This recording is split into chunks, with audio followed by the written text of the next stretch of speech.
You ask Tiger to solve. This deals with linear equations with one unknown. The final result is n equals -10/19. Let's solve it step by step. Simplify the expression. Move the negative sign from the denominator to the numerator. Group like terms. Multiply the coefficients.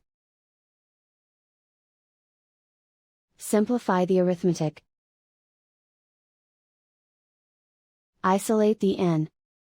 Multiply both sides by inverse fraction 2/19.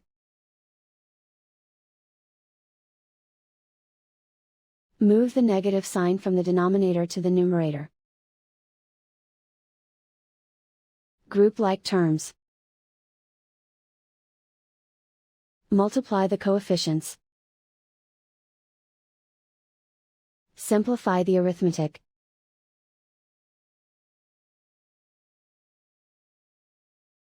Move the negative sign from the denominator to the numerator. Multiply the fractions.